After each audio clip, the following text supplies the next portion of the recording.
Jumping high is an important skill for a lot of sports, and in certain circles of the internet, it's even become its own niche competition.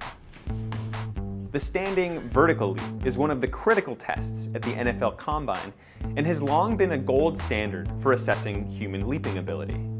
So who jumps the highest? You might think a dunk legend like Michael Jordan would own the vertical leap record, but the highest jumpers actually aren't basketball players. And football players actually have the highest vertical jump. Even better than basketball players. Yeah, most people would think, well, basketball guys jump more, so they have the highest. But, you know, football players are used to starting from a static position, which is what a vertical jump is. The NFL Combine's top leaper, Gerald Sensabaugh, once hit 46 inches. And then there's the extra inch higher that USC football player Josh Imatorbhebhe was once measured jumping. So what's the limit? Today, we're going to look at why jumping from a standstill to higher than 50 inches is almost impossible. The box jump, which has been made popular in part by CrossFit workouts, has gone viral on the internet, and it's easy to see why. This is Evan Unger, who set the Guinness World Record for a standing box jump at 63.5 inches. He set the record for single leg jump, too. To find out what it takes, I trained with Unger, learned how to cheat the analog vertical jump test. Perfect, so there's another inch. And talked with a scientist about why some people, like Evan Unger, can jump so much higher than the rest of us. His muscles are capable of doing bigger forces than yours. We flew him out to San Francisco to show us how he jumps so high. So this is ridiculous. This is up to almost my chin. Like I can rest my head on this pretty easily. Yeah. We're at 60 inches, right? So this is 5 feet, 60 inches, yeah. That's insane. And that's 3.5 inches shy of the world record, which you set. That's correct. Right? Okay, Yep. so like how, I can't even think about how to do this. What do you do mentally and physically to prepare for and then actually execute a jump like this? I will train jumps sporadically, but not very often. But a lot of weight training and usually just focused on the lower body. So I'll be squatting 3 times a week. And as I get closer, the squats change in variation, in reps, in sets. They get heavier and less reps. Ends up like making you a lot stronger for a one-time explosive movement, right? Mentally, I think the mental game is just as hard as the physical game. But the problem is, like, mentally, you can't really prepare too much for it. But I find when I'm coming up to the box, I try not to think of anything.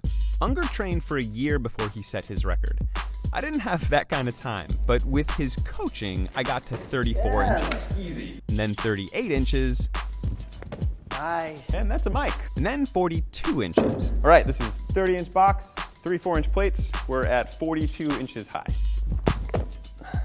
Before I began to really worry about cracking a shin, Unger had me jumping to 46 inches. Yeah, come on. Almost. Man, you had full hang time on that one.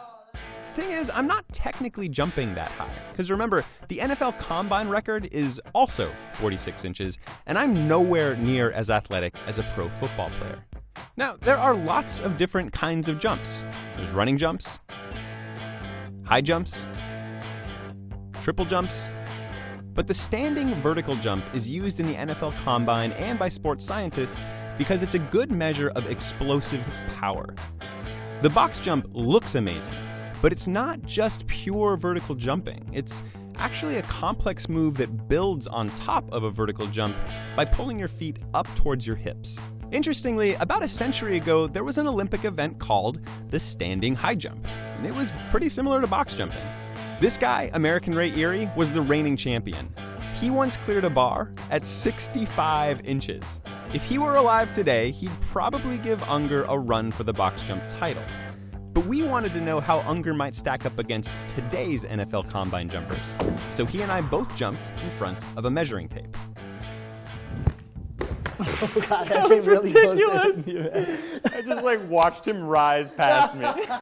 As you can see, he outjumped me by a lot. It was hardly scientific, but it looks like he's cruising to nearly 3 feet. That's almost 90 centimeters. Here's the thing. Exactly how high he jumped depends on how you measure it. Do you start from a standstill with his feet flat on the ground? Or the moment before takeoff when he's on his tiptoes? Depending on your form and how big your feet are, the difference could be 10 or more inches. Either way, it's a very impressive jump. Like I look at this guy doing the standing vertical jump and I go, my God, what a monster, right?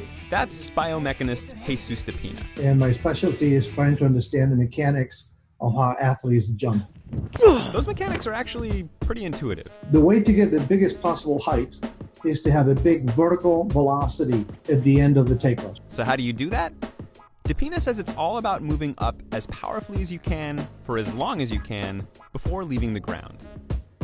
Okay, so you would think that you would go and you would crouch yourself, bend your legs a fair amount and be down there and then wait and say, okay, let's go. And then you use your muscles to extend your legs as powerfully as you can to get out from the ground. The problem with that is that when you're down there waiting to start your jump, you're making a force that is sub-maximal. You're just needing to make the force that you need to hold the downward position. And to be able to go upward, you need to make a force that is bigger than that. He says there's an even better way. So what you do is instead of starting at the bottom, you start standing up. So you're standing up and then you relax your muscles completely. So your legs turn basically into wet noodles, right? And your gravity is pulling downward, so you go down. As you're using your muscles to slow down this downward motion, you're activating those muscles. You're pre-tensing the muscles. So at the very bottom point, you have all of your vertical range of motion for the upward motion available to you still, and your muscles are already pre-tensed. It's called the counter movement jump. Unger and I both tried it, and not surprisingly, he jumped way higher than me. I asked Dr. DePina why. He has better muscles. His muscles are capable of doing bigger forces than yours. Basically, it just means that he has a bigger cross-sectional area of muscle in the main movers. Really, we're talking quads and glutes. If anyone knows how lucrative a solid jump is, it's Joel Smith. He's a coach who runs an online jumping academy for athletes who want to improve their leaping abilities. He watched me jump and offered some suggestions for how to improve. We all know squats, deadlifts, front squat. We think strong legs. It'll help. I view it as a way to create tension. So right now, if we can create more tension in your legs by getting stronger, you will have the capability to jump higher. So it is possible that I could get better at jumping, but I'll probably never get to Unger's level. That doesn't mean I couldn't have a higher vertical jump. I went to Sparta Science to talk with founder Phil Wagner. From a research standpoint, vertical jump has been associated with performance in a variety of sports. He works with pro athletes, including NFL hopefuls, to post their best vertical leap on an analog measuring device called a Vertec. Using it is simple. Just subtract the highest you can reach while standing from the highest you can reach while jumping. The difference is the height of your jump. Kind of. Because for as easy as the Vertec is to use, it's also really easy to cheat. Just make your standing reach as low as possible. Bend your arm that much because you had a lot of elbow damage, right? Can't do it. Right. So Wagner showed me how I could add a few inches with a fake injury. Wow, you can't even get close. Let me walk through this thing actually with my shoulder tipped up, Yep. my fingers extended, my Your arm body all the way tilted. straight. Then I walked through again. This time, if I No walk fake through- injury, fully stretched out. Yeah. Look at the difference. That 45 seems a lot closer. Yeah, it's a lot closer now. Then I jumped. Great. And jumped again, this time using another trick, some toe bounce, which amplifies the counter movement's lift. There it is. Yep. Okay, so how did I do? So what's considered probably average, quote unquote average for an NFL vert would be in the mid 30s, about 35. So you did about a 33-inch vert just there. Look at that. No warm up. Little cheating, no warm up, just casual. But here's the other thing. Scientists can't even agree on the best way to measure vertical jumps. There's the analog Vertec, there's video analysis, and then there's force plates, which measure an athlete's force on the ground to calculate the height of their jump. They're harder to cheat. They're also what Wagner's company uses. And thanks to their proprietary equipment, he says they're also far more accurate at measuring a vertical leap. So 14.1 inches. That's was half. your first jump. That's half. Yeah. After 3 average jumps, the force plate brought me back down to earth and more than halved my vertical leap to, wait for it, 15 inches is actually not a bad score. It's real. Now, that might sound like a big difference, but remember, the Vertec isn't very precise. You can cheat it with the arm extension trick, and it's measuring your jump from a flat-footed start, even though your body is fully extended at the peak of your jump. The force plate just uses the speed you leave the ground to determine your jump height.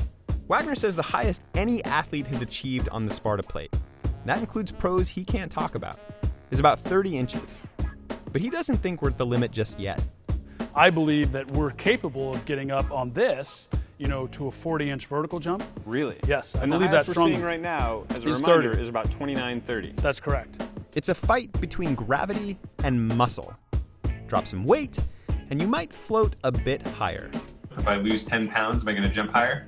Yes, as long as you don't lose the capability of making force with the same proportion. So what counts is the ratio.